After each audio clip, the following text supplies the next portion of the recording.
Hello, Life Point Brussels. My name is Pat Hood, and I'm the senior pastor at Life Point. And man, I miss you greatly. I haven't been there in almost a year, and so I really feel the need to introduce myself to you because I know that there's so many new people that I've never met. And so I plan on coming soon, sometime this fall. And when I do, man, I can't wait to meet all the new folks as well as put my arm around the neck and hug all the people I know. I'm excited to be there and to see what's going on in your life. But before I get there, something very special is going to happen.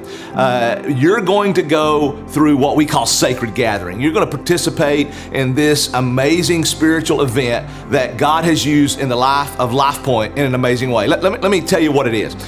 In 2004, I felt God leading me to lead the church to a time of fasting and prayer.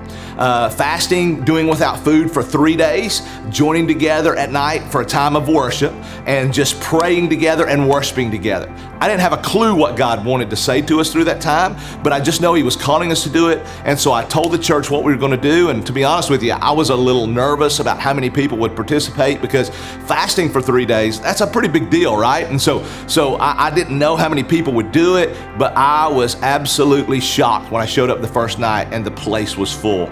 The church gave themselves to this with excitement. They began to fast. They began to pray throughout the day. They began to join together at night and worship and pray together. And we didn't know what God was going to tell us that He wanted us to do. But by the second night, we knew it. God made it abundantly clear as people began to come forward and say, Pastor, God's calling me to go to the mission field. God is calling me to give my life for His glory among the nations. And so it was in that sacred gathering that God ignited a fire within our soul that burned hot and bright for His glory among the nations. Then we began to feel like in 2008 that God was calling us to another sacred gathering, a time of fasting and prayer, and we did it again. 3 days fasting, joining together at night to pray and worship, and it was during that time of sacred gathering that God directed us as a church to send out teams to plant campuses in Bangkok and in Brussels. And so in December of 2010, we sent Kyle Goen and his family, and as they did in Acts 13 when the church gathered and prayed over a group of people and sent them out, we prayed over Kyle Goen and his family and then 3-4 other families, and we sent them to Brussels. And in 2012, Life Point Brussels was birthed. It came out of the ground.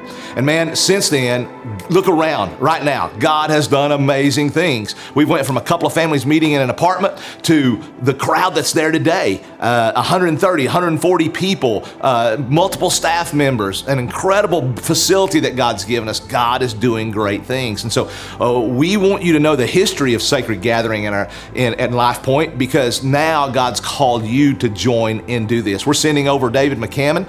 David is one of our campus pastors. He's at Riverdale. We're sending over Travis Ryan, our worship pastor. They're going to come and they're going to lead you through this time of worship and prayer at night. We're sending a team to come and minister to the body so the staff can fully participate during this time. And so I can't tell you how excited I am, how absolute just excited and overwhelmed with joy I am to know that you're going to do this, because I know God's going to do some great things in your life. Individually, God's going to break some chains in some of your life. He's going to literally release you from some things. He's going to give you a new passion as individuals, but as a body, He's going to do great things in your body that's going to not just affect Brussels, but the world, because we have people in that church from so many different nationalities and so many different countries, and I can't wait to see what God does over the world through you.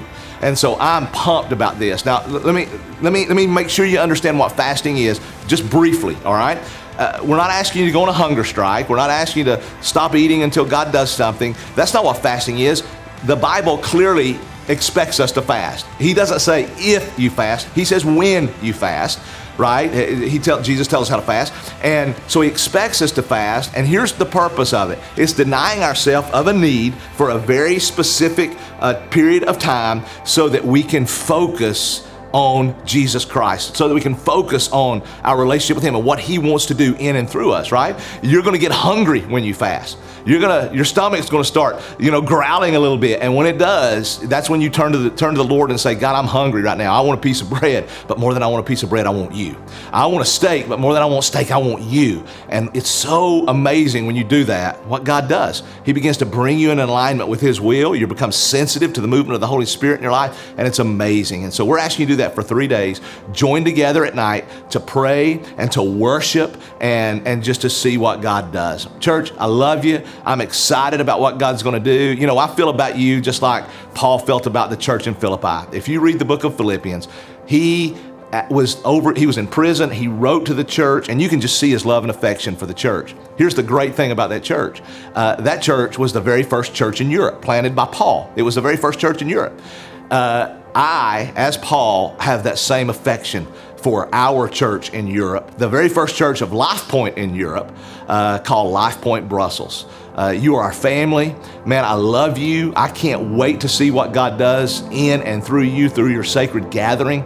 I can't wait to come sometime after it and just see what God's doing. And so I'm excited about a sacred gathering and what God's going to do in and through you. Thank you for giving yourself to it. Thank you for committing to it. I can't wait to see what God does. God bless you. See you soon.